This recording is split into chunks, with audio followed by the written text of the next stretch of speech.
الحمد لله رب العالمين والصلاة والسلام على أشرف الأنبياء والمرسلين نبينا محمد وعلى آله وأصحابه وسلم تسليما كثيرا. أما بعد، أعوذ بالله من الشيطان الرجيم. بسم الله الرحمن الرحيم. يا أيها الذين آمنوا كتب عليكم الصيام كما كتب على الذين من قبلكم لعلكم تتقون. وقال الله عز وجل: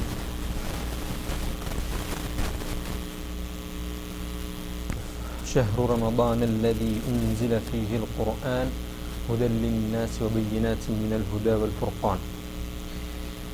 عزیز ساتھیو، جیسے کہ ہم کو معلوم ہے کہ ہمارے دروس توحید پر چل رہے ہیں، لیکن رمضان چونکہ قریب ہے، اس مناسبت سے ہم انشاءاللہ تبارک و تعالی یہاں سے 2 سے 3 درسوں میں انشاءاللہ تبارک و تعالی رمضان کی اہمیت، اس کی فضیلت اور روزوں کی اہمیت اور اس کے مسائل اور لیلۃ القدر جو ہے اس کے بارے میں انشاءاللہ تبارک و تعالی کچھ سیکھنے کی کوشش کریں گے. اور جیسے کہ ہم کو معلوم ہے کہ رمضان المبارک بہت قریب ہے، 15 سے 18 دن کا بس فرق رہ گیا ہے. اس حساب سے ہم کو رمضان کی کس طریقے سے تیاری کرنا ہے اور رمضان میں ہم کو کیا کیا معاملات پیش آتے ہیں، ہم کو رمضان میں کس طریقے سے روزے رکھنا ہے، اس کے بارے میں ہم کو علم حاصل کرنا ہے. اس کے بعد اس کو عملی جامہ رمضان میں پہنانا ہے انشاءاللہ تبارک و تعالی. سب سے پہلے ہم کو یہ سمجھنا ہے کہ رمضان جو لفظ ہے اس کا لغوی اور اصطلاحی معنی کیا ہوتا ہے. لغوی سے مراد جو عربی زبان ہے، عربی جو لینگویج ہے، اس میں رمضان کا کیا مطلب ہوتا ہے. تو رمضان جو ہے رمضا سے لیا گیا ہے. رمضا جو عربی ورڈ ہے، رمضا، را میم ضاد الف اور حمزہ، اس سے لیا گیا ہے. اس کے معنی ہوتے ہیں لغوی زبان میں، عربک ڈکشنری میں شدت کی گرمی. شدت کی گرمی کو رمضا کہا جاتا ہے. تو اسی ورڈ سے رمضان کو لیا گیا ہے. اور اسی ورڈ کو رمضا کو، اس کی دلیل ہم کو جو ہے نا ایک حدیث میں ملتی ہے جو کہ صحیح مسلم میں ہے، جس میں رسول اللہ صلی اللہ علیہ وسلم نے فرمایا: صلاۃ الاوابین حین ترمض الفصال. صلاۃ الاوابین حین ترمض الفصال، کہ چاشت کی نماز یعنی اشراق کی نماز اس وقت پڑھنی چاہیے جس وقت سورج کی گرمی میں شدت آ جاتی ہے، اور اس شدت کی وجہ سے جو اونٹ کے جو بچے ہوتے ہیں ان کے پاؤں جلنا شروع ہوتے ہیں، ان کے پاؤں جلنا شروع ہوتے ہیں. تو اس وقت اشراق کی نماز کا وقت شروع ہوتا ہے. تو یہ ورڈ جو رمضا جو ہے یہ حدیث میں بھی جو ہے نا آیا ہے، اور اس کا مطلب ہوتا ہے شدت کی گرمی محسوس کرنا یا شدت کی گرمی ہونا.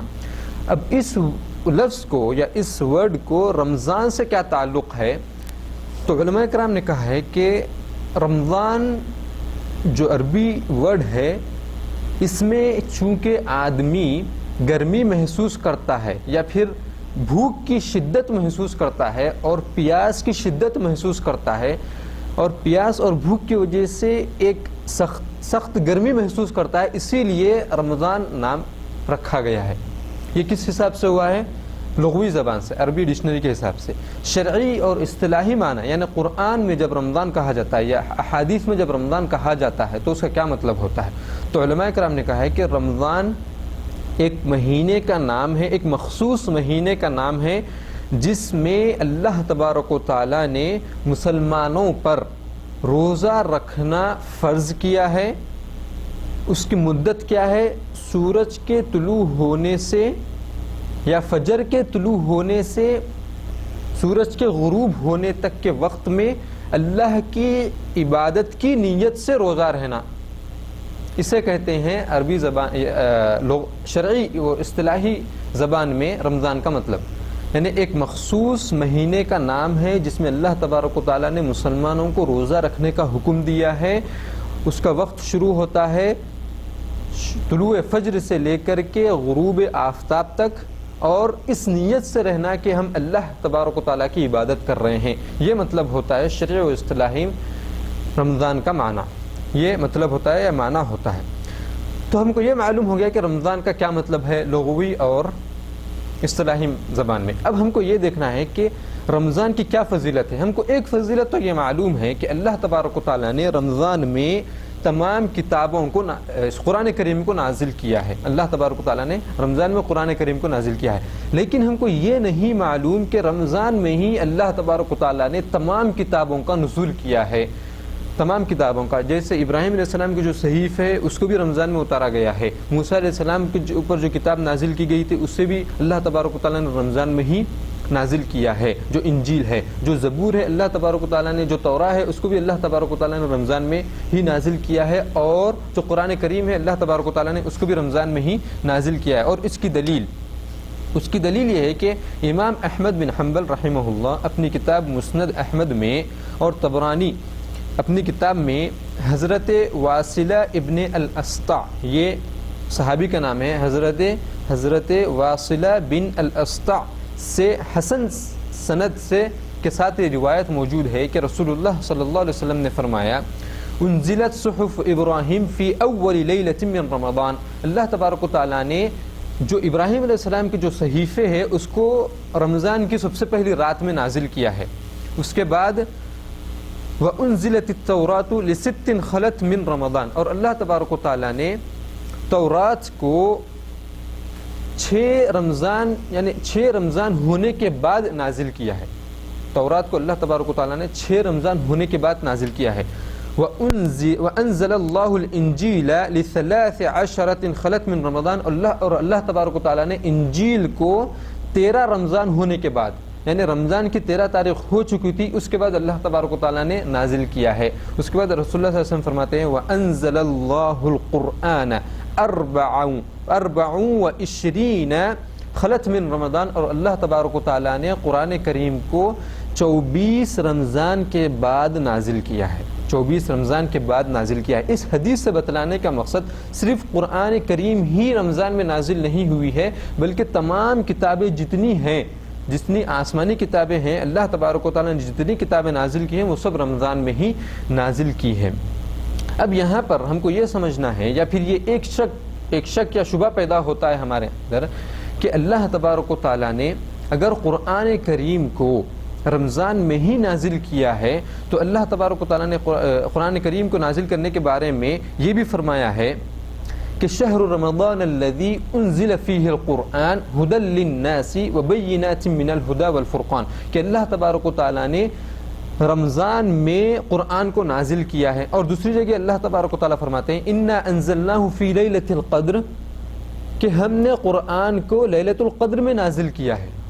اور ایک جگہ اللہ تبارک و تعالیٰ فرماتے ہیں انا انزلناہ فی لیلۃ مبارکۃ انا کنا منذرین، کہ اللہ تبارک و تعالیٰ نے اس قرآن کو ایک خاص رات میں، ایک مبارک والی رات میں نازل کیا ہے۔ اسی طریقے سے اب ایک جگہ اللہ تبارک و تعالیٰ فرماتے ہیں وقرأناہ وَقُرْآنًا فَرَقْنَاهُ لِتَقْرَأَهُ عَلَى النَّاسِ عَلَى مُكْثٍ، کہ اللہ تبارک و تعالیٰ نے قرآن کو الگ الگ وقتوں پر نازل کیا ہے تاکہ آپ لوگوں کو اچھی طریقے سے پڑھ کر کے ان کو سمجھا سکیں۔ تو ان آیات میں تعارض محسوس ہوتا ہے کہ ایک آیت کہتی ہے کہ اللہ تبارک و تعالیٰ نے قرآن کو رمضان میں نازل کیا ہے، اور ایک آیت کہتی ہے کہ اللہ تبارک و تعالیٰ نے قرآن کو لیلۃ القدر میں نازل کیا ہے، اور ایک آیت کہتی ہے کہ مبارک رات میں نازل کیا ہے، اور ایک آیت میں آتا ہے کہ اللہ تبارک و تعالیٰ نے قرآن کو تھوڑا تھوڑا کر کے نازل کیا ہے۔ تو اس کا اصل وجہ کیا ہے، یا پھر اس کی اصل تفسیر کیا ہے کہ ان آیتوں کو کس طریقے سے جمع کیا جا سکتا ہے؟ اور رسول اللہ صلی اللہ علیہ وسلم کی یہ حدیث کہ جس میں رسول اللہ صلی اللہ علیہ وسلم نے فرمایا کہ اللہ تبارک و تعالیٰ نے قرآن کو 24 رمضان کے بعد نازل کیا ہے، تو اس حدیث کو اور ان آیتوں کو کس طریقے سے جمع کیا جا سکتا ہے؟ تو ہم کو یہ بات ہمیشہ یاد رکھ لینا چاہیے کہ قرآن اللہ تعالیٰ کی طرف سے وحی ہے اور احادیث اللہ تبارک و تعالیٰ کی طرف سے وحی ہے، دونوں چیزیں اللہ تبارک و تعالیٰ کی طرف سے وہی ہیں، کوئی بھی چیز رسول اللہ صلی اللہ علیہ وسلم اپنی طرف سے نہیں بولے ہیں۔ تو ہم کو یہ یقین رکھ لینا چاہیے، یا پھر یہ ہمارے اندر یقین ہونا چاہیے کہ کسی بھی قرآن اور حدیث میں اختلاف نہیں ہو سکتا ہے۔ اگر ایک آیت آئی ہے اور اسی کے بارے میں حدیث کچھ اور کہہ رہی ہے تو اس کا مطلب یہ نہیں ہے کہ ان دونوں میں خلاف ہے، بلکہ اس کا مطلب الگ ہے۔ جیسے کہ یہ ایک مثال ہمارے سامنے ہے کہ اللہ تبارک و تعالیٰ نے قرآن کو کئی طریقے سے نازل کیا ہے، اور کہیں کہتے ہیں کہ ہم نے ایک ساتھ نازل کیا ہے، اور رسول اللہ کہتے ہیں کہ اللہ تبارک و تعالیٰ نے قرآن کو 24 رمضان کے بعد نازل کیا ہے۔ تو اس کے بارے میں علماء کرام کہتے ہیں کہ ان آیتوں کو کس طریقے سے جمع کیا جائے، تو علماء کرام کہتے ہیں کہ اللہ تبارک و تعالیٰ نے رمضان میں لیلۃ القدر میں لوح محفوظ سے تمام قرآن کو ایک ساتھ نازل کیا ہے، دنیاوی آسمان پر لوح محفوظ سے نکال کر کے ایک ساتھ اللہ تبارک و تعالیٰ نے کس پر نازل کیا ہے؟ آسمان پر نازل کیا ہے۔ ابھی یہاں پر رسول اللہ صلی اللہ علیہ وسلم کی طرف وحی نہیں ہوئی ہے، تو یہ مطلب ہے کہ اللہ تبارک و تعالیٰ نے جیسے فرمایا شہر رمضان الذی انزل فیہ القرآن، کہ اللہ تبارک و تعالیٰ نے رمضان میں قرآن کو نازل کیا ہے ایک ساتھ، تو یہ ایک ساتھ جو نازل ہوا ہے یہ رسول اللہ صلی اللہ علیہ وسلم پر نازل نہیں ہوا ہے، بلکہ آسمان جو دنیاوی آسمان ہے اس پر اللہ تبارک و تعالیٰ نے نازل کیا ہے۔ اب لیلۃ القدر میں جو نازل ہوا ہے وہ اس کے بارے میں جیسے کہ اللہ تبارک و تعالیٰ نے فرمایا انا انزلناہ فی لیلۃ القدر وما ادراک ما لیلۃ القدر، کہ ایسی اللہ تبارک و تعالیٰ نے ایک قدر والی رات میں اللہ تبارک و تعالیٰ نے اس قرآن کو نازل کیا ہے، اور وہ رات 1000 مہینوں سے بہتر ہے۔ تو اس کے بارے میں اب اس کو کس طریقے سے جمع کیا جائے، تو علماء کرام نے فرمایا ہے کہ سب سے پہلی جو وحی اللہ تبارک و تعالیٰ نے نازل کی ہے وہ رسول اللہ صلی اللہ علیہ وسلم پر جو نازل کی ہے وہ رمضان میں لیلۃ القدر میں نازل ہوئی ہے، اور وہ ایک ساتھ قرآن نہیں نازل ہوا ہے، بلکہ حسب واقعات اور حسب معمول جس طریقے سے جو واقعات پیش آتے تھے، یا جس طریقے سے اللہ تبارک و تعالیٰ احکام پہنچانا چاہتے تھے، جس وقت جس طریقے سے پہنچانا چاہتے تھے اس طریقے سے قرآن کو اللہ تبارک و تعالیٰ نے نازل کیا ہے۔ تو ہم کو یہاں پر یہ سمجھ میں آ چکا ہے کہ لیلۃ القدر میں اللہ تبارک و تعالیٰ نے ایک ساتھ پہلے لوح محفوظ سے دنیاوی آسمان پر قرآن کو نازل کیا، اور وہاں سے اسی رات میں اللہ تبارک و تعالیٰ نے رسول اللہ صلی اللہ علیہ وسلم پر 5 آیتیں نازل کی سب سے پہلے۔ اس کے بعد جہاں پر اللہ تبارک و تعالیٰ فرماتے ہیں سورہ دخان میں، اللہ تبارک و تعالیٰ فرماتے ہیں وَقُرْآنًا فَرَقْنَاهُ لِتَقْرَأَهُ عَلَى النَّاسِ عَلَى مُكْثٍ، کہ ہم نے قرآن کو تھوڑا تھوڑا کر کے آپ کے اوپر نازل کیا ہے تاکہ آپ لوگوں کو آرام سے پڑھ کر کے سنا سکیں۔ تو اللہ تبارک و تعالیٰ نے ایک ساتھ قرآن کو نازل نہیں کیا ہے، بلکہ حسب واقعات اور حسب احکام، حسب جس طریقے سے اللہ تبارک و تعالیٰ احکام پہنچانا چاہتے تھے اس طریقے سے اللہ تبارک و تعالیٰ نے قرآن کو نازل کیا ہے۔ تو یہاں پر یہ شک ختم ہو گیا ہے کہ قرآن ایک ساتھ کب نازل ہوا، اور رسول اللہ صلی اللہ علیہ وسلم کے پاس کتنا نازل ہوا اور کس طریقے سے نازل ہوا ہے۔ اب یہاں پر اس درس میں ہم رمضان کے بارے میں ایک الگ ناحیے سے ہم جو ہے نا سیکھنے کی کوشش کریں گے، ایک الگ طریقے سے، یعنی کہ ہم یہاں پر انشاءاللہ تبارک و تعالیٰ اٹھنے سے پہلے 4 اسٹیپس یا پھر 4 ہم ایسے جو ہے نا قدم ہم کو لینا چاہیے، یا پھر 4 منزلیں ہم کو 4 منزلیں ہم کو طے کرنا ہے، 4 اسٹیپس ہم کو لینا ہے رمضان آنے سے پہلے۔ ہم یہاں اس درس میں 4 اسٹیپس سیکھیں گے، 4 منازل جس کو ہم کو طے کرنا ہے رمضان آنے سے پہلے، اور وہ کیا کیا ہیں میں آپ کو مختصر بتلاتا ہوں۔ کہ سب سے پہلی چیز کہ ہم کو خوشی محسوس کرنا ہے، ایک چیز۔ دوسری چیز کہ ہم کو ہمت رکھنا ہے اور جذبہ رکھنا ہے۔ تیسری چیز اس ہمت اور اس جذبے کو اللہ تبارک و تعالیٰ کی مدد کے بعد اس پر ہم کو جمنا ہے، رمضان آنے کے بعد اس پر عمل کرنا ہے۔ اور چوتھی اور آخری چیز کہ جب ہم کو یہ معلوم ہو گیا، ہمارے پاس علم آ گیا ہے، تو اس کے بعد اللہ تبارک و تعالیٰ کی طرف لوٹنا ہے۔ تو یہ 4 چیزیں جو ہیں کس طریقے سے ہم کو ابھی سے رمضان آنے تک کس طریقے سے ہم کو یہ 4 اسٹیپس لے کر کے آگے بڑھنا ہے۔ کیوں؟ اس کی کیا وجہ ہے کہ ہم کو یہ 4 جو منازل ہے، جو 4 منزلیں ہیں جس کو ہم کو طے کرنا ہے، یہ کس وجہ سے ہے؟ تو اس کی وجہ یہ ہے کہ رمضان میں روزہ رکھنے کی بڑی وجہ کیا ہے؟ سب سے بڑی وجہ یہ ہے کہ اللہ تبارک و تعالیٰ نے فرمایا یا ایھا الذین آمنوا کتب علیکم الصیام کما کتب علی الذین من قبلکم لعلکم تتقون، کہ اے وہ لوگو جو ایمان لائے ہو، ہم تم پر روزے فرض کیے ہیں جس طریقے سے ہم نے تمہارے سے جو پہلی قومیں تھی ان پر جس طریقے سے فرض کیے تھے اسی طریقے سے ہم نے تم پر بھی روزوں کو فرض کیا ہے. کیوں؟ لعلکم تتقون، تاکہ تم تقوی والے بن جاؤ، تاکہ تم اللہ سے ڈرنے والے بن جاؤ. تقوی کا مطلب ہوتا ہے اللہ سے ڈرنے والے بن جاؤ. تو یہ جو اللہ سے ڈر، اللہ کا جو ہم کو ڈر ہونا ہے، ہمارے اندر جو اللہ کا ڈر ہم کو پیدا کرنا ہے، اس چیز تک پہنچنے کے لیے یہ 4 اسٹیپس ہونا ضروری ہے.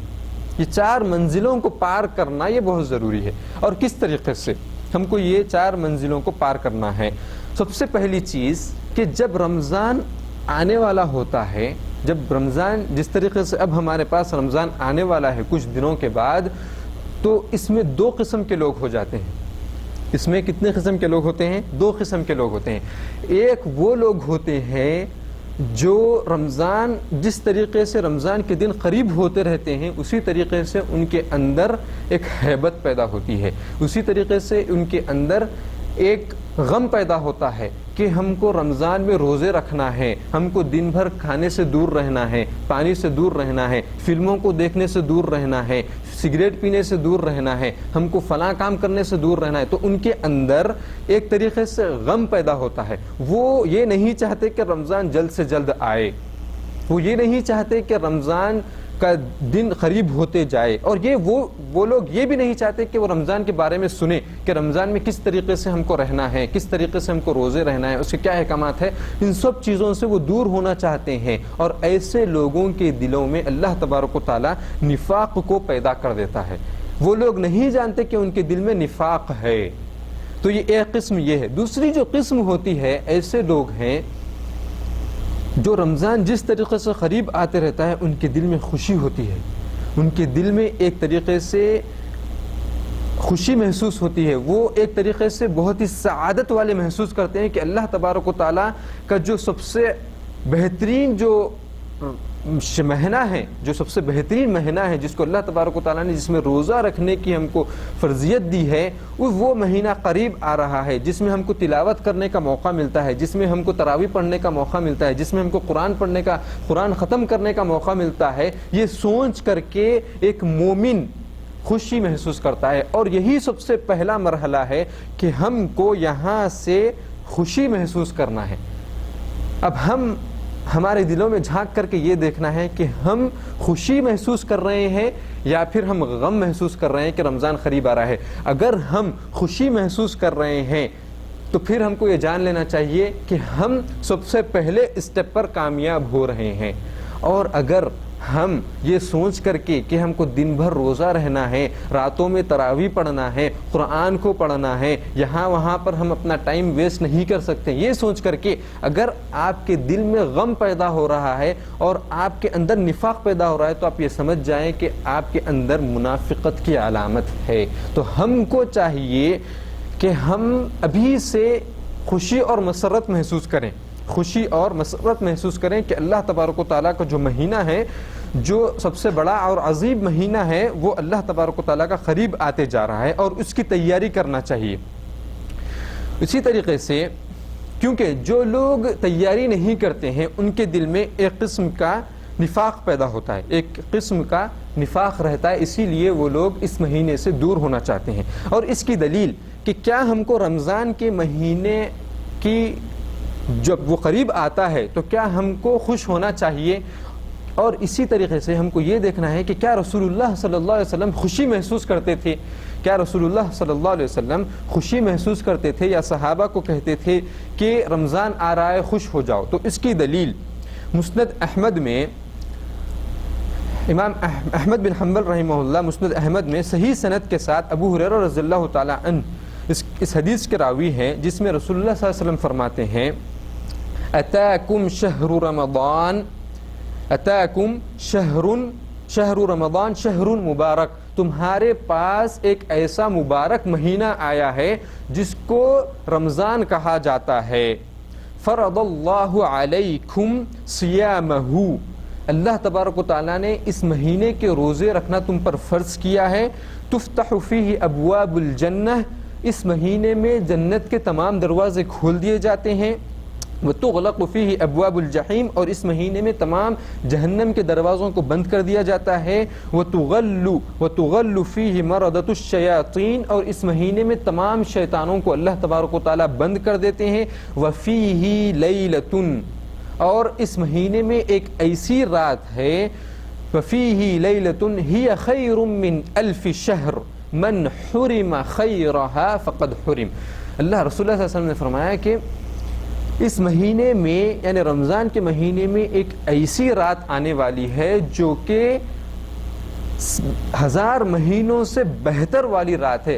اور جو شخص اس رات کی فضیلت سے یا اس رات کی برکتوں سے محروم رہ گیا گویا کہ وہ شخص ہر چیز اور ہر رحمتوں سے محروم رہ گیا. یعنی پوری برکتوں سے اور پوری رحمتوں سے یعنی رمضان کی جتنی برکتیں ہیں اور جتنی رحمتیں ان سب سے محروم رہ گیا ہے.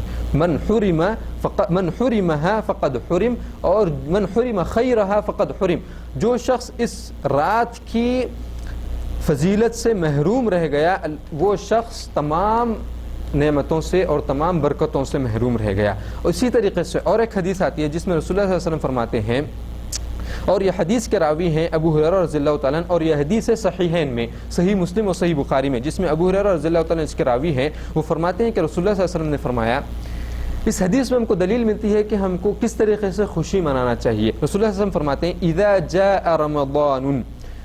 جاء رمضان فتحت ابواب الرحمہ. جب کبھی رمضان آتا ہے اللہ تبارک و تعالیٰ تمام جنت کے دروازوں کو کھول دیتے ہیں.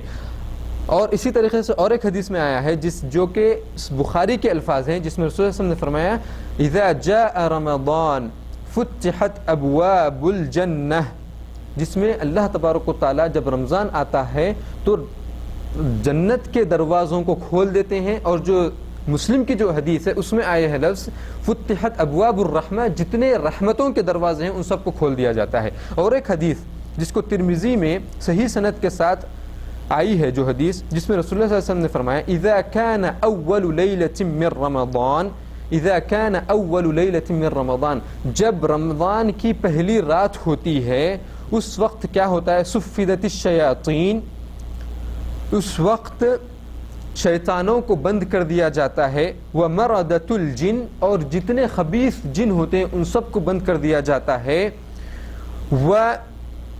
وَغُلِّقَتْ أَبْوَابُ النَّارِ فَلَمْ يُفْتَحْ مِنْهَا بَابٌ اور جہنم کے تمام دروازوں کو بند کر دیا جاتا ہے اور جب تک رمضان ختم نہیں ہوتا کسی دروازے کو نہیں کھولا جاتا.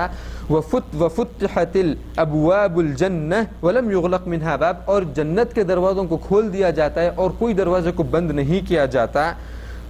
وَيُنَادِي مُنَادٍ اور جب رمضان کی پہلی رات ہوتی ہے تو ایک پکارنے والا پکارتا ہے یا باغی الخیر اقبل کہ اے نیک کام کرنے والے نیک کام کرنے میں زیادتی کر. وَيَا بَاغِيَ الشَّرِّ اقصر اور جو شخص گناہوں میں ہے اے گناہ کرنے والے گناہوں کو کم کر دے. وَيُنَادِي مُنَادٍ یا باغی الخیر اقبل وَيَا بَاغِيَ الشَّرِّ اقصر. اس کے بعد رسول اللہ فرماتے ہیں وَلِلَّهِ عُتَقَاءٌ مِّنَ النَّارِ وَذَلِكَ كُلَّ لَيْلَةٍ حَتَّى يَنْقَضِيَ رَمَضَانَ اور اس رمضان کے مہینے میں جب سے رمضان شروع ہوتا ہے اسی رات سے لے کر کے رمضان کے ختم ہونے تک جو 30 راتیں ہوتی ہیں ان راتوں میں اللہ تبارک و تعالی ہر رات میں کسی نہ کسی شخص کو جہنم سے آزاد کر دیتے ہیں. اتقاء من النار وذلك كل ليلة حتى ينقضي رمضان یہاں تک کہ رمضان ختم ہو جائے جب تک اللہ تبارک و تعالیٰ اس رات میں کسی نہ کسی شخص کو جہنم سے آزاد کر دیتے ہیں. یہ جو بشارتیں ہیں یہ جو فضیلت ہے رمضان کی کیا اس پر مومنوں کا حق نہیں بنتا کہ اس پر خوشی محسوس کرے؟ یہ بتلانا مقصد ہے ان احادیث سے. میں 3 یا 4 احادیث آپ کے سامنے ذکر کیا ہوں اور یہ 4 احادیث میں سے تقریباً ہر حدیث کے الفاظ ایک دوسرے سے ملتے ہوئے ہیں الا یہ کہ آخری جو حدیث ہے جس میں رسول اللہ صلی اللہ علیہ وسلم نے فرمایا کہ رمضان میں ہر رات میں اللہ تبارک و تعالیٰ کسی نہ کسی شخص کو جہنم سے آزاد کرتے ہیں یہ لفظ. اور ایک جو حدیث سب سے پہلے میں بتلایا تھا کہ اللہ تبارک و تعالیٰ رسول اللہ صلی اللہ علیہ وسلم نے فرمایا کہ رمضان میں ایک ایسی رات ہے جو 1000 مہینوں سے بہتر ہے. بس یہی الفاظ کا ان احادیث میں فرق ہے. تو بتلانے کا مقصد کیا ان احادیث کو یا ان فضیلتوں کو کہ اللہ تبارک و تعالیٰ جب رمضان شروع ہوتا ہے تو جہنم کے دروازے بند کر دیے جاتے ہیں، جنت کے دروازے کھول دیے جاتے ہیں، یعنی کیا مطلب ہے کہ اللہ تبارک و تعالیٰ کی رحمتوں کی بارش ہونا شروع ہو جاتی ہے۔ کیسے، کس طریقے سے کہ اللہ تبارک و تعالیٰ رمضان میں جو عمل کیا جاتا ہے اس کا عمل دگنا، اس کا ثواب دگنا اللہ تبارک و تعالیٰ رمضان کے مہینے میں، کیونکہ جب کوئی عمل، مثال کے طور پہ جب قرآن پڑھا جاتا ہے تو جب مہینے کے حساب سے اور جگہ کے حساب سے، مکان کے حساب سے اور وقت کے حساب سے اس کا اجر بڑھ جاتا ہے، اس کا اجر الگ ہو جاتا ہے۔ مثال کے طور پہ آپ اگر نماز یہاں پر پڑھ رہے ہیں ریاض میں، تو آپ کو اگر آپ جماعت سے پڑھ رہے ہیں مسجد میں تو آپ کو کتنے نمازوں کا ثواب ملتا ہے؟ 27 گنا زیادہ آپ کو ملتا ہے، ایک ہی نماز کا ثواب لیکن 27 گنا زیادہ۔ وہی نماز اگر آپ مسجد حرام مکہ المکرمہ میں اگر آپ پڑھتے ہیں تو آپ کو کتنے کا ثواب مل جاتا ہے؟ 1,00,000 نمازوں کا ثواب مل جاتا ہے۔ تو یہاں پر بتلانے کا مقصد کہ مکان جب بدل جاتا ہے تو ثواب بھی بدل جاتا ہے۔ اسی طریقے سے جب وقت بدل جاتا ہے، جیسے رمضان کا مہینہ آتا ہے یا حج کا مہینہ آتا ہے، تو اس میں اللہ تبارک و تعالیٰ ثواب کو دگنا کر دیتے ہیں۔ تو یہ مطلب ہے کہ اللہ تبارک و تعالیٰ کی رحمتوں کی بارش ہوتی ہے۔ تو کیا رمضان میں جب جہنم کے دروازے بند کر دیے جاتے ہیں، جنت کے دروازے کھول دیے جاتے ہیں، اور جو برے شیاطین یا پھر جو شیاطین ہوتے ہیں اور جو برے جن ہوتے ہیں ان سب کو بند کر دیا جاتا ہے، اور اس مہینے میں ایک ایسی رات ہے جو ہزار مہینوں سے بہتر ہے، ان سب چیزوں کو جب ایک مومن حاصل کرنا چاہتا ہے اور وہ یہ دیکھ رہا ہے کہ وہ سب چیزیں قریب آ رہی ہیں، وہ سب چیزیں قریب آ رہی ہیں، تو کیا اس کے لیے ضروری نہیں ہے، کیا یہ اس کا حق نہیں بنتا کہ وہ خوش ہو؟ میں یہاں کیا کہہ رہا ہوں کہ ایک مومن جو مومن نہیں ہوتا اس کے بارے میں پہلے بتلایا کہ وہ ان سب چیزوں سے دور بھاگتا ہے۔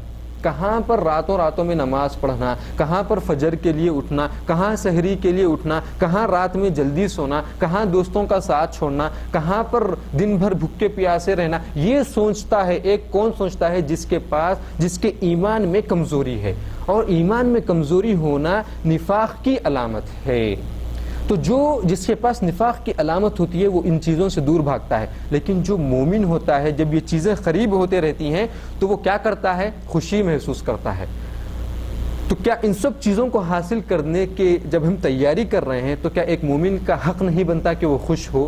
تو حق بنتا ہے۔ تو اسی لیے ہم کو خوشی محسوس کرنا چاہیے کہ اتنی سب چیزیں ہمارے پاس آ رہی ہیں، ہم ایسے مہینے میں داخل ہو رہے ہیں جو ان فضیلتوں کا ایک محور ہے، ایک جگہ ہے، اس مہینے میں ہم جا رہے ہیں، تو ہم کو ایک خوشی محسوس کرنا چاہیے۔ اور ایک میں آپ کو حدیث دیتا ہوں جس کو صحیحین میں ابو ہریرہ رضی اللہ تعالیٰ عنہ سے روایت ہے، جس میں رسول اللہ صلی اللہ علیہ وسلم نے فرمایا، اور یہ حدیث بھی بتلانے کا مقصد کہ ہم کو کس طریقے سے رمضان جب قریب آ رہا ہے تو خوشی محسوس کرنا ہے، کیوں خوشی محسوس کرنا ہے، کیوں ہم کو خوش ہونا ہے۔ اور یہ حدیث صحیحین میں ابو ہریرہ رضی اللہ تعالیٰ عنہ سے روایت ہے کہ رسول اللہ صلی اللہ علیہ وسلم نے فرمایا کہ اللہ تبارک و تعالیٰ یہ ارشاد فرماتے ہیں، یعنی کہ یہ حدیث قدسی ہے، حدیث قدسی ہے، یعنی اللہ تبارک و تعالیٰ فرماتے ہیں کل عمل ابن آدم لہ الا الصوم، کہ جتنی اعمال بندے کرتا ہے، نماز پڑھنا، تلاوت کرنا، زکوٰۃ دینا، لوگوں کے ساتھ نیک سلوک کرنا، والدین کی اطاعت کرنا، قرآن کی تلاوت کرنا، ذکر کرنا، جتنے بھی جو ہے نا اعمال ہیں، اللہ تبارک و تعالیٰ فرماتے ہیں یہ سب کے سب اس بندے کے لیے ہیں، اس بندے کے لیے ہے، لیکن اللہ تبارک و تعالیٰ فرماتے ہیں الا الصوم، لیکن صرف روزہ، فإنہ لی، اور وہ روزہ جو ہے وہ میرے لیے ہے، وأنا أجزی بہ، اور میں ہی اس کو بدلا دوں گا۔ تو کیا ہم کو یہ سوچ کر کے کہ تمام جو اعمال ہم ہر سال کے 11 مہینے میں جو اعمال کرتے ہیں وہ سب اعمال ہمارے لیے ہیں، یہ اللہ تبارک و تعالیٰ کہہ رہے ہیں، اور جو رمضان کا مہینہ ہے جس میں ہم کو روزہ رکھنا ہے وہ اللہ تبارک و تعالیٰ فرمایا ہے کہ وہ میرے لیے ہے، تو کیا، اور اللہ تبارک و تعالیٰ فرما رہے ہیں کہ وہ میں ہی اس کا بدلہ دوں گا، تو کیا ایک مومن کے لیے یہ حق نہیں بنتا کہ وہ اس روزے کی وجہ سے خوشی محسوس کرے کہ میں ایک ایسی عبادت کرنے جا رہا ہوں جو صرف اللہ تبارک و تعالیٰ کہہ رہے ہیں کہ وہ میرے لیے ہے، جتنے اعمال میں دوسرے کرتا ہوں وہ سب میرے لیے ہے، لیکن اللہ تبارک و تعالیٰ کہہ رہے ہیں کہ وہ بندے کے لیے ہے، لیکن جو اللہ تبارک و تعالیٰ فرمائے کہ روزہ صرف میرے لیے ہے، تو ایسا عمل میں سال بھر نہیں کرتا ہوں، اس مہینے میں کرنے جا رہا ہوں، تو کیا یہ حق ہمارا نہیں بنتا کہ ہم خوشی محسوس کریں، ہم مسرت محسوس کریں، ہمارے دل میں شوق ہو کہ ہم روزہ رکھنے جا رہے ہیں، ہم روزہ رکھنے جا رہے ہیں۔ تو یہ بتلانے کا مقصد یہ ہے کہ سب سے پہلا جو اسٹیپ ہے، جو میں 4 اسٹیپ بتلایا ہوں، اس میں سب سے پہلا جو اسٹیپ ہے وہ یہ ہے کہ ہم کو خوشی محسوس کرنا ہے، غم کو بھلا دینا ہے، غم کو بھلا کر کے خوشی محسوس کرنا ہے۔ اور ایک حدیث میں آپ کو بتلاتا ہوں کہ جس کی وجہ سے ہم کو خوشی محسوس کرنا ہے، اور اس حدیث میں رسول اللہ صلی اللہ علیہ وسلم فرماتے ہیں لِلصَّائِمِ فَرْحَتَانِ، جو روزے دار ہوتا ہے، جو روزہ رکھنے والا ہوتا ہے، اس کے لیے دو وقت خوشی کا ہے، 2 وقت خوشی کے ہیں، یعنی 2 وقت میں وہ خوشی محسوس کرتا ہے ایک روزے دار۔ سب سے پہلی خوشی جب حاصل ہوتی ہے اذا افطر فرح بفطری، جب وہ روزہ کھولتا ہے تو اس کو خوشی محسوس ہوتی ہے، اس کے افطار کرنے کی وجہ سے خوشی محسوس ہوتی ہے۔ کیوں؟ کیا وجہ ہے کہ افطار کرتے وقت ایک مومن، ایک روزے دار خوشی محسوس کرتا ہے۔ اس کے بارے میں علماء کرام فرماتے ہیں کہ ہم روزہ کب سے رہتے ہیں؟ فجر سے لے کر کے مغرب یعنی سورج کے غروب ہونے تک، یعنی تقریباً اگر اس حساب سے، اگر ان دنوں کے حساب سے اگر ہم ہمارا حساب لگائیں تو 15 گھنٹے، مثال کے طور پہ 15 گھنٹے ہوتے ہیں۔ تو 15 گھنٹوں میں اللہ تبارک و تعالیٰ نے جو حلال چیزیں ہیں اس کو کھانے سے اللہ تبارک و تعالیٰ نے ان چیزوں کو ہم پر حرام کر دیا جو حلال ہے۔ پانی پینا حلال ہے لیکن حرام کر دیا اللہ تبارک و تعالیٰ نے، کھانا کھانا حرام ہے، حلال ہے لیکن اللہ تبارک و تعالیٰ نے اس کو روزے کی حالت میں حرام کر دیا ہے اللہ تبارک و تعالیٰ نے۔ رمضان میں روزے کے حالت میں کھانا حرام کر دیا ہے۔ اسی طریقے سے ہمارے پاس الحمدللہ ہماری بیوی ہے جو حلال ہے، لیکن اللہ تبارک و تعالیٰ نے اس کے قریب جا کر کے اس سے جمع کرنے کو حرام کر دیا ہے رمضان کی روزے کی حالت میں۔ جب ایک مسلمان یا پھر ایک روزے دار جب یہ دیکھتا ہے کہ دن بھر میرے پاس یہ سب چیزیں حلال ہوتے ہوئے بھی حرام تھی، لیکن جب میں افطار کر رہا ہوں تو اللہ تبارک و تعالیٰ نے ان تمام حرام چیزوں کو مجھ پر پھر سے حلال کر دیا ہے، تو جب وہ پہلا لقمہ لیتا ہے تو اس کو یہ محسوس ہوتا ہے کہ جتنی حرام تھی سب حلال ہو گئی ہیں۔ تو یہ جو خوشی ہوتی ہے، ایک روزے دار جب یہ خوشی حاصل کرتا ہے تو اس کے پاس اس سے بڑی اور خوشی نہیں ہوتی ہے۔ یہ ہم سب کو معلوم ہے کہ جب ہم روزہ کھولتے ہیں تو ہمارے کو کتنی خوشی ہوتی ہے۔ ایک چیز یہ کہ روزے دار کو 2 وقت خوشی حاصل ہوتی ہے، ایک وقت جب وہ افطار کرتا ہے، دوسری وقت کب؟ اور یہ سب سے بڑی چیز ہے، دوسری وقت جب اس کو خوشی حاصل ہوتی ہے جب وَإِذَا لَقِيَ رَبَّهُ فَرِحَ بِصَوْمِهِ، جب وہ اللہ تبارک و تعالیٰ سے ملتا ہے، یعنی جب وہ مر کر کے جب اٹھایا جائے گا قیامت کے دن تو اللہ تبارک و تعالیٰ کے پاس جب وہ ملے گا تو اللہ تبارک و تعالیٰ کے پاس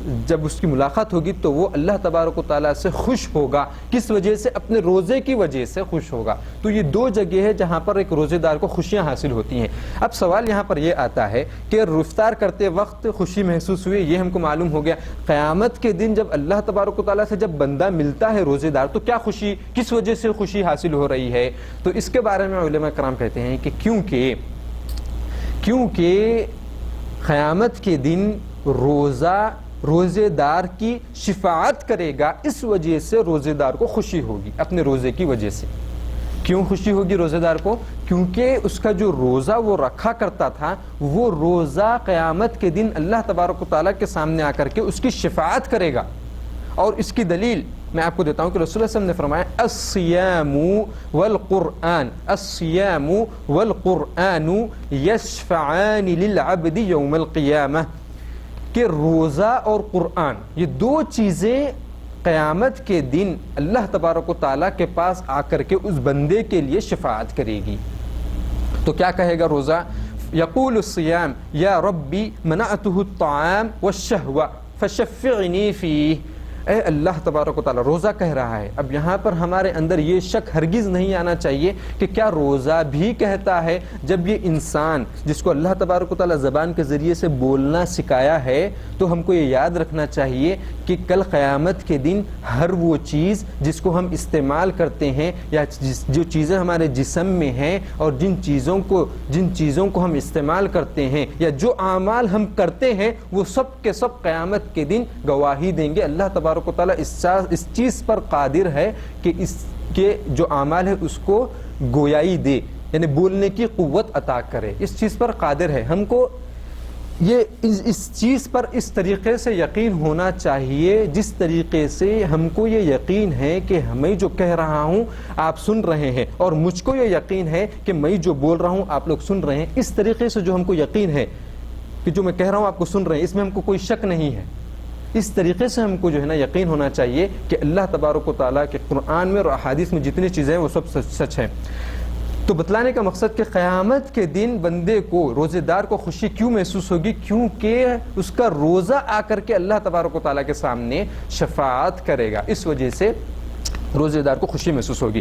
تو ان چیزوں کو حاصل یا پھر ان چیزوں پر جب ہم عمل کرنے جا رہے ہیں، کچھ دنوں کے بعد ہم روزہ رکھیں گے، کچھ دنوں کے بعد ہم رمضان کی جو نعمتیں اس کو حاصل کریں گے، کچھ دنوں کے بعد ہم لیلۃ القدر حاصل کریں گے، تو کیا ان چیزوں کو دیکھ کر کے ان نعمتوں کو حاصل کرنے والا شخص کیا خوشی محسوس نہ کرے؟ تو ہمارا حق ہے کہ ہم خوش ہوں۔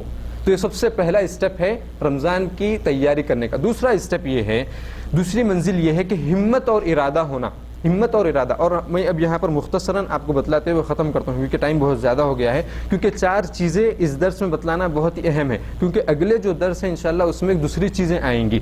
تو دوسری جو منزل ہے وہ ہے ہمت۔ جب ہم کو معلوم ہو گیا کہ ہم کو خوشی محسوس کرنا ہے تو اب ہم کو ہمت ہونا ہے اور ارادہ ہونا ہے کہ یہ جو فضائل ہیں اس کو میں حاصل کروں گا۔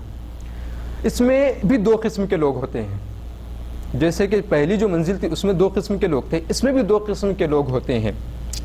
ایک وہ لوگ ہیں جو ارادہ کرتے ہیں، رمضان کے شروع میں ارادہ کرتے ہیں، پہلے رمضان سے ایک دم ایکٹیو، سحری کے لیے اٹھ گئے، فجر کی نماز کو چلے گئے، قرآن پڑھتے بیٹھ گئے، کوئی غلط کام نہیں کہ دن بھر تلاوت کرتے رہے، اللہ کا ذکر کرے، تمام نمازیں ٹائم پر ادا کرے، افطار کیے، پھر تراویح ادا کیے، پھر سب کیے، پھر فجر کے لیے پھر اٹھے۔ یہ ایک آدمی ہے جو یہ اس طریقے سے اس کا عزم ہوتا ہے، لیکن دھیرے دھیرے جیسے 5 رمضان 10 رمضان ہو گئے تو اس کے اندر ہمت ختم ہو جاتی۔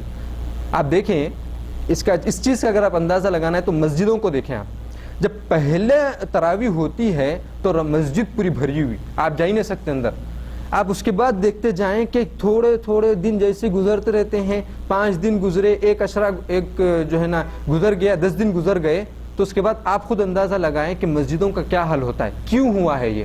اس کی وجہ یہ ہے کہ آپ شروع میں تو ہمت تھی آپ کے پاس، پہلے رمضان میں تو آپ بہت ہی ہمت، بہت ہی ارادہ تھا اور آپ کرے بھی، لیکن اس ہمت کو، یہ پہلی قسم ہے لوگوں کی جو ہمت ہلو ہلو ہارتے جاتے ہیں اور یہاں تک ہار جاتے ہیں کہ جب آخری عشرہ آتا ہے جس میں لیلۃ القدر ہے وہی حاصل نہیں کرتے، اسی میں سو جاتے، اسی میں جو ہے نا اپنی دنیاوی مشغولیات میں رہ جاتے ہیں۔ یہ لوگ ایک ایسی قسم ہے۔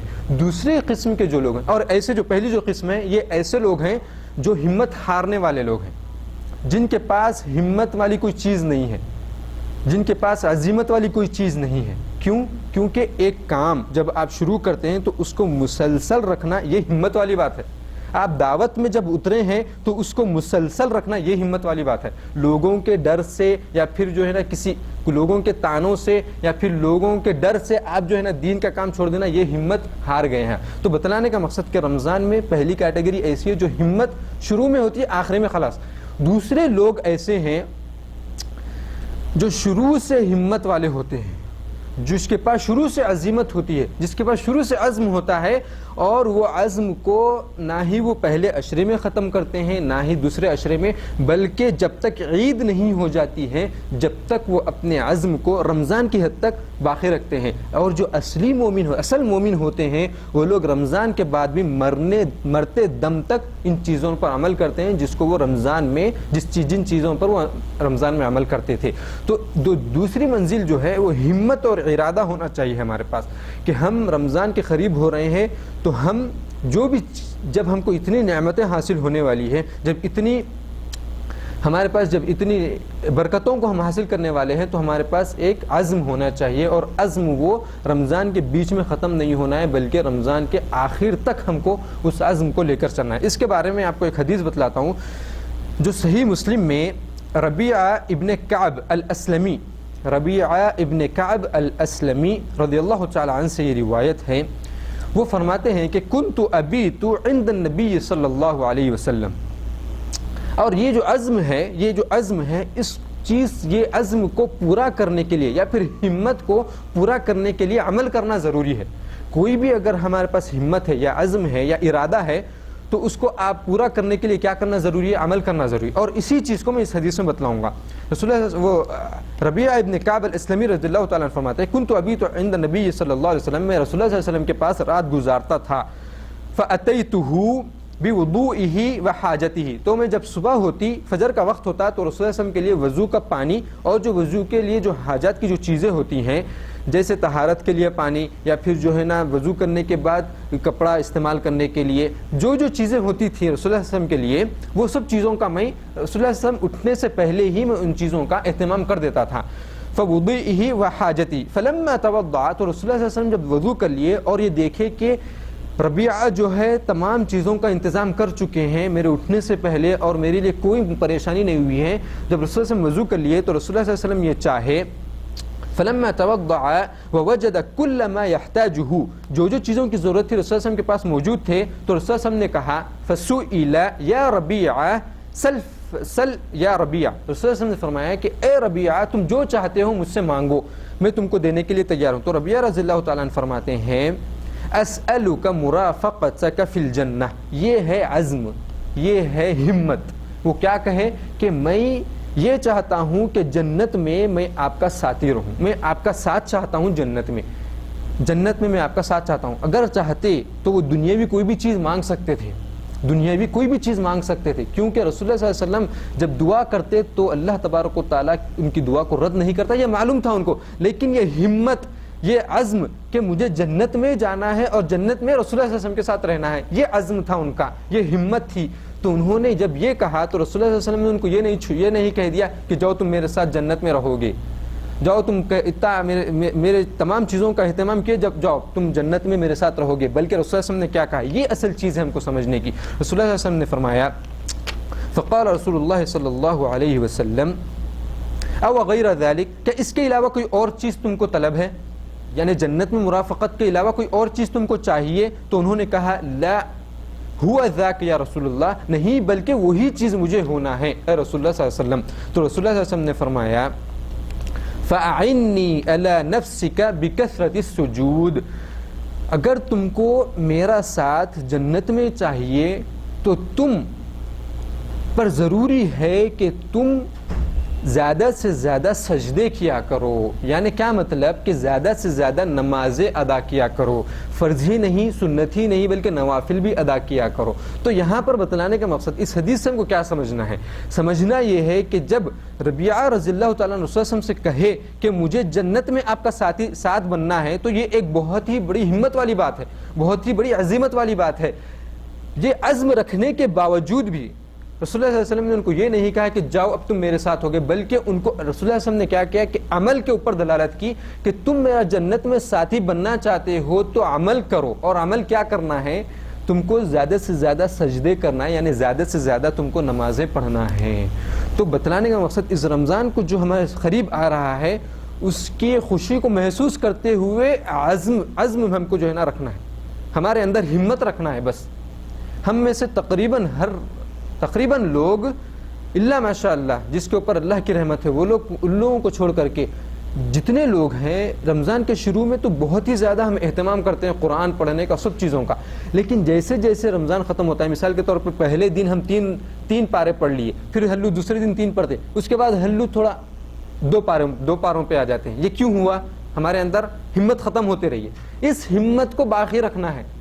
ہمارے پیش نظر یہ ہونا ہے کہ مجھ کو لیلۃ القدر حاصل کرنا ہے، اور لیلۃ القدر رمضان کے آخری رات میں بھی ہو سکتی ہے. تو یہ عزم ہم کو لے کر کے چلنا ہے. تو یہ دوسرا اسٹیپ ہے رمضان کی تیاری کے لیے. سب سے پہلا اسٹیپ کہ ہم کو خوشی محسوس کرنا ہے، دوسرا کہ ہم کو جو چیزیں ہم حاصل کرنے والے ہیں اس پر ہم کو عزم ہو، اس پر ہم کو ہمارے پاس ہمت ہو. یہ دوسری چیز ہے. تیسری چیز جس کو میں مختصر بتلا دوں گا، تیسری چیز ہے یا تیسری منزل ہے محاسبۃ النفس.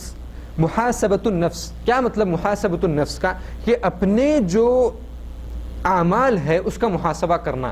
ہم کو یہ دیکھنا ہے کیا میں جتنے اعمال ابھی تک کیا ہوں 11 مہینے میں اور اب جو کر رہا ہوں کیا اس سے اللہ تبارک و تعالیٰ راضی ہے. کیونکہ ایک حدیث آتی ہے جس میں رسول اللہ صلی اللہ علیہ وسلم فرماتے ہیں کہ رمضان میں، یہ حدیث صحیح حدیث ہے کہ رسول اللہ صلی اللہ علیہ وسلم فرماتے ہیں کہ رمضان میں شعبان میں اللہ تبارک و تعالیٰ کے پاس ہر بندے کے پورے سال کے اعمال پیش کیے جاتے ہیں. شعبان کے مہینے میں اللہ تبارک و تعالیٰ کے پاس ہر بندے کے پورے سال کے اعمال پیش کیے جاتے ہیں. اب ہم کو یہ سوچنا ہے کہ کیا میرے اعمال ایسے لائق ہیں کہ میں اللہ تبارک و تعالیٰ کے پاس میرے اعمال پیش کیے جا سکیں. اگر نہیں ہے تو ہم کو کیا کرنا ہے؟ فی الوقت ابھی توبہ کرنا ہے. کیوں؟ توبہ کرنے کی وجہ سے ان اعمال کو اللہ تبارک و تعالیٰ، ان غلطیوں کو، ان گناہوں کو اللہ تبارک و تعالیٰ مٹا دیں گے، بلکہ ان گناہوں کو اللہ تبارک و تعالیٰ نیکیوں میں بدل دیں گے. ان کے دلائل پورے قرآن سے موجود ہیں ان چیزوں کے، لیکن میں آپ کو دلائل اگر قرآن پڑھ کر کے، آیت پڑھ کر کے بتلاؤں تو ٹائم بہت ہو جائے گا، لیکن بتلا رہا ہوں یہ کہ دلائل کے ساتھ یہ سب چیزیں موجود ہیں کہ ہم گناہ کرنے کے بعد گناہ اللہ تبارک و تعالیٰ معاف فرما دیتے ہیں، بلکہ گناہوں کو اللہ تبارک و تعالیٰ یبدل اللہ سیئاتہم حسنات، کہ اللہ تبارک و تعالیٰ ان کے گناہوں کو نیکیوں میں بدل دیتے ہیں جو لوگ بھی توبہ کرتے ہیں. تو ہم کو دیکھنا ہے کہ ہمارا کیا صحیفہ، ہمارے نام اعمال جو دائیں طرف ہے یا بائیں طرف ہے، کیا ایسے لائق ہے کہ اللہ تبارک و تعالیٰ کے پاس پیش کیا جائے؟ اگر ہے تو الحمدللہ. لیکن ہم میں سے کوئی ایسا شخص نہیں ہے جو یہ کہہ سکتا ہے کہ مجھے توبہ کی ضرورت نہیں ہے، میں ابھی تک 11 مہینے میں کوئی گناہ نہیں کیا ہوں، مجھ سے کوئی نماز فوت نہیں ہوئی ہے، میں کوئی گناہ میں، یہ کوئی شخص کہہ ہی نہیں سکتا. تو ہم کو کیا کرنا ہے کہ توبہ کرنا ہے اور اس سے اس صحیفے کو پاک و صاف کرنا ہے. ایک چیز. تو تیسری چیز جو ہے محاسبۃ النفس. محاسبۃ النفس میں سب سے اہم چیز میں آپ کو بتلا دیتا ہوں، یہی آخری چیز میں آپ کو بتلاتا ہوں محاسبۃ النفس میں، کہ ہم اپنے نفس کو کبھی یہ نہ کہیں کہ میں دوسرے سے بہتر ہوں. یہ سب سے بڑی چیز ہے محاسبۃ النفس میں. آپ کسی ایسے آدمی کو دیکھ رہے ہیں جس کے پینچے ٹخنے کے نیچے ہیں، یا جو داڑھی کاٹ رہا ہے، یا جو نماز نہیں پڑھ رہا ہے، ایسے شخص کو دیکھ کر کے آپ یہ سوچنا، یہ ذہن میں لانا کہ میں اس سے بہتر ہوں، یہ تکبر ہے. کیونکہ اللہ تبارک و تعالیٰ، ہم کو کیا معلوم کہ جو بندہ نماز نہیں پڑھ رہا ہے کل کے دن وہ نماز پڑھے گا؟ یا پھر ہم کو کیا معلوم ہے کہ ہم جیسی عبادتوں میں مشغول نہیں ہے، وہ شاید ہو سکتا ہے وہ ان عبادتوں میں مشغول ہو. ہاں لیکن یہاں پر یہ ہم کو جان لینا چاہیے کہ اگر کوئی شخص گناہ کر رہا ہے تو دل میں اس گناہ کی حد تک ہم کو برا سمجھنا ہے، اس برائی کی حد تک برا سمجھنا ہے، لیکن اس شخص کو ہی گرا دینا نظروں سے، یہ بہت بڑا گناہ ہے. یہ تکبر میں شامل ہوتا ہے. رسول اللہ صلی اللہ علیہ وسلم نے کیا کہا؟ غمط الناس، لوگوں کو حقیر سمجھنا، یہ تکبر ہے. اور یہی شیطان کا سب سے بڑا ہتھ کنڈا ہوتا ہے، یہی سب سے بڑا جال ہوتا ہے. جو لوگ دین میں آتے ہیں، دیکھیں آپ غور کریں آپ ان چیزوں کو، یہ چیز کو، کہ جو لوگ دین کی طرف آتے ہیں ان کو شیطان اسی وسوسے میں ڈالتا ہے کہ تم اس سے بہتر ہو. ارے یہ شخص کیا ہے، کچھ بھی نہیں ہے، تم ہی بہتر ہو. تو آپ یہ ذہن سے نکال دیں، آپ سوچیں کہ میں کچھ نہیں ہوں، یہ جو ہے یہی سب ہے. چاہے وہ داڑھی نہیں رکھتا ہوگا، ہاں، لیکن داڑھی نہیں رکھنے کی وجہ سے آپ کے دل میں اس کی حد تک آپ کو جو ہے نا اس عمل نہیں کرنے کی وجہ سے آپ کو تکلیف ہونا چاہیے. اگر وہ نہیں ہے تو رسول اللہ صلی اللہ علیہ وسلم نے فرمایا کہ آپ کے پاس کوئی ایمان ہی نہیں ہے. پھر تو برائی دیکھنے کے بعد دل میں بھی اگر برا نہ سوچے تو آپ کے پاس ایمان ہی نہیں ہے. دل میں برا سوچنا سب سے نچلے درجے کا ایمان ہے. اتنا تو ہم کو کرنا ہی ہے، لیکن اس شخص کو نظروں سے گرا دینا یہ تکبر ہے. اور یہی محاسبۃ النفس میں سب سے بڑی چیز ہے. سب سے پہلی چیز ہم کو کرنا ہے کہ ہم اپنے نفس کو مار دینا. خلاص اگر ہمارے، دیکھیں آپ، ہر وقت شیطان ہمارے ساتھ لگا ہوا ہے اور ہمارے نفس میں یہ وسوسہ ڈالتا رہتا ہے کہ تم اس سے بہتر ہو، تم اس سے بہتر ہو. میرے بڑے بھائی کہا انہوں کیا نماز ہی نہیں پڑھتے، میں پڑھتا ہوں، ارے انہوں کیا، انہوں کچھ بھی نہیں ہے. یہ شیطان کا وسوسہ ہے، اس سے ہم کو بچنا ہے. محاسبۃ النفس میں سب سے پہلی چیز کہ ہم اپنے آپ کو اپنی نظروں میں حقیر سمجھیں اور لوگوں کو اپنی نظروں میں اپنے سے اچھا سمجھیں، چاہے وہ کوئی بھی ہو، 5 سال کا بچہ ہی کیوں نہ ہو. یہ سوچنا چاہیے ہم کو کہ یہ 5 سال کا ہے اور میں 25 سال کا ہو گیا، اس کے تو گناہ بہت کم ہے، میرے کتنے گناہ ہوں گے. اگر آپ اسی طریقے سے ایک 75 سال کے آدمی کو دیکھ رہے ہیں اور ہم 25 سال کے ہیں تو یہ نہیں سوچنا چاہیے کہ ارے اتنا بڑا ہو گیا، انہیں نمازاں پڑھا کہ نہیں کی، بلکہ ہم کو یہ سوچنا چاہیے کہ یہ 75 سال کا ہو گیا ہے، مجھ سے 50 سال بڑھ کر کے ہے، اس نے کتنے روزے رکھے ہوں گے، اس نے کتنے سجدے کیے ہوں گے، اس نے کتنے وقت صدقہ دیا ہوگا، اس نے کتنے وقت یہ کیا ہوگا. یہ سب چیزیں یہ سوچنا سیکھنا چاہیے تو ہم کو کیا ہوگا کہ وہ جو تکبر والی جو چیز ہے نا، جو دوسروں کو حقیر سمجھنے والی چیز، وہ خود بخود ختم ہو جائے گی۔ شیطان کا سب سے بڑا ہتھ کنڈا دینداروں پر یہی ہے کہ وہ دوسروں سے اچھا بتلانا چاہتا ہے، اور اسی چیز کو ختم کر دینا سب سے محاسبۃ النفس میں سب سے پہلی چیز ہے۔ اس کے بعد جتنے اعمال ہیں ان سب کا محاسبہ کرنا، تو یہ تیسری چیز ہے رمضان کی تیاری میں کہ محاسبۃ النفس کرنا چاہیے، اپنے اعمال کو سدھارنا چاہیے۔ چوتھی اور آخری چیز جس کو بول کر کے میں اپنی بات ختم کرتا ہوں، اور وہ ہے جب ہم کو معلوم ہو گیا کہ ہمارے پاس گناہیں ہیں، ہمارے پاس ایسے گناہ ہیں جس کی وجہ سے ہم اللہ کی رحمت کی امید نہیں رکھ سکتے، لیکن پھر بھی ہم وہ اللہ تبارک و تعالیٰ اپنی رحمت میں رکھے ہیں، یہ چیز معلوم ہونے کے بعد چوتھی اور آخری چیز ہے اللہ کی طرف پلٹ جانا۔ خلاص گناہوں کو چھوڑ کر کے اللہ کی طرف پلٹ جانا۔ فَفِرُّوا إِلَى اللَّهِ إِنِّي لَكُمْ نَذِيرٌ مُبِينٌ، یہ آیت میں آپ کو دلیل کے طور پر دے رہا ہوں کہ جب ہم کو معلوم ہو گیا کہ میرے پاس گناہیں ہیں، میرے پاس ایسے اعمال نہیں ہیں کہ میں اللہ کی رحمتوں کو حاصل کر سکتا ہوں، تو رمضان آنے سے پہلے ہم کو کیا کرنا چاہیے؟ اللہ کی طرف دوڑنا ہے، اللہ کی طرف بھاگنا ہے۔ اس میں بھی دو قسم کے لوگ ہیں۔ ایک لوگ ہیں جو اللہ کے بارے میں سن کر کے اعراض کرتے ہیں، یعنی کہ اللہ سے دور بھاگتے ہیں، اللہ کے بارے میں، اللہ کے عذاب کے بارے میں جب سنتے ہیں تو اللہ سے دور بھاگتے ہیں، اور یہ قسم کے لوگ ہیں۔ اور ایسے لوگ تو ان کے اندر نفاق پیدا ہوتا ہے، یہ لوگ ایسے ہیں جن کے اندر نفاق ہے۔ اور دوسرے لوگ ایسے ہیں جب ان کو بتلایا جاتا ہے کہ اللہ کے عذاب یہ ہے، اللہ کی رحمتیں یہ ہیں، اللہ نے اس پر یہ رکھا ہے، اس پر یہ رکھا ہے، تو وہ اللہ سے بھاگتے نہیں ہیں بلکہ اللہ کی طرف اور چلے آتے ہیں۔ تو یہ لوگ ہوتے ہیں مومن۔ اور یہی چیز ہم کو کرنا ہے کہ ہم کو معلوم ہے کہ ہمارے پاس گناہیں ہیں، ہمارے پاس ایسے اعمال نہیں ہیں کہ ہم اللہ کی رحمت کی امید رکھ سکتے ہیں، لیکن پھر بھی اللہ تبارک و تعالیٰ ہم کو ہر نعمتیں دے رہا ہے۔ تو ہم کو کیا کرنا ہے؟ رمضان آنے سے پہلے اللہ کی طرف رجوع کرنا ہے، اللہ کی طرف پلٹ جانا ہے۔ فَفِرُّوا إِلَى اللَّهِ إِنِّي لَكُمْ نَذِيرٌ مُبِينٌ، کہ اللہ کی طرف بھاگے چلے جاؤ، اللہ کی طرف بھاگے چلے جاؤ، کیونکہ میں تم کو ڈرانے والا، کھلا ڈرانے والا ہوں۔ تو یہ جو چوتھی چیز ہے، اس میں ہم کو یہی سمجھنا ہے کہ جب ہمارے پاس گناہیں ہیں تو گناہوں کی معافی کے لیے اور رمضان میں اس کی برکتیں حاصل کرنے کے لیے ابھی سے ان گناہوں کو چھوڑنا ہے اور توبہ کرنا ہے۔ آخری بات میں کہتا ہوں، یہ بات ہم کو ذہن میں رکھ لینا چاہیے کہ انسان ہر چیز، جس چیز سے بھی ڈرتا ہے، انسان جس چیز سے بھی ڈرتا ہے اس سے دور بھاگتا ہے کہ نہیں، چاہے وہ کوئی بھی ہو۔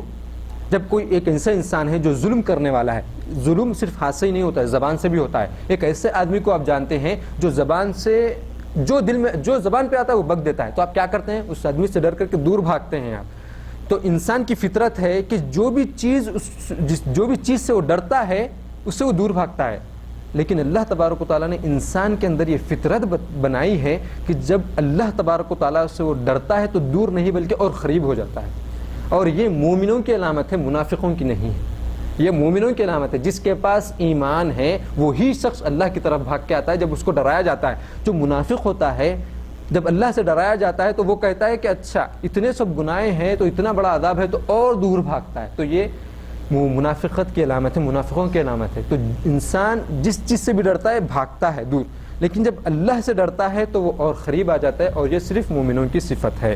یہی آخری بات تھی۔ تو اس درس کا خلاصہ یہ ہے کہ شہر رمضان کا مہینہ قریب آ رہا ہے، اور اس میں اللہ تبارک و تعالیٰ نے سب سے پہلا نقطہ کہ اللہ تبارک و تعالیٰ نے تمام آسمانی کتابیں جو ہیں وہ اس مہینے میں نازل کی ہیں۔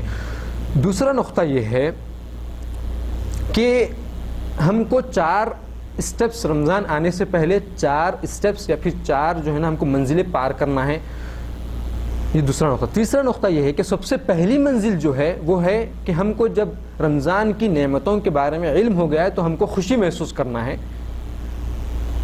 چوتھا نقطہ، دوسرا نقطہ جو ہے، دوسری جو منزل ہے وہ یہ کہ ہم کو جب نعمتیں حاصل کرنا ہے تو اس کا عزم رکھنا ہے، اس کی ہمت رکھنا ہے، اور بیچ میں اس کو ختم نہیں کرنا ہے بلکہ آخر تک اس کو رکھنا ہے، اس عزم کو، اس ہمت کو۔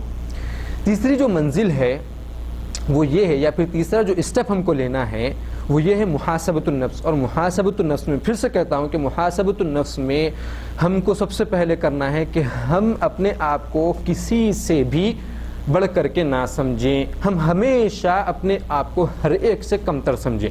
چوتھی جو منزل ہے، چوتھا جو اسٹیپ ہے رمضان سے پہلے لینے کا وہ یہ ہے، اور آخری نقطہ ہے اس درس کا، وہ یہ ہے کہ ہم کو جب معلوم ہو گیا کہ ہم گنہگار ہیں تو اللہ کی طرف ہم کو لوٹ جانا ہے، گناہوں کو چھوڑ دینا ہے، اللہ تبارک و تعالیٰ کی بارگاہ میں توبہ کرنا ہے اور رمضان کے لیے تیار ہو جانا ہے۔ اسی بات پر اپنی بات کو ختم کرتا ہوں۔ وآخر دعوانا الحمد للہ رب العالمین، وصلی اللہ وسلم علی نبینا محمد۔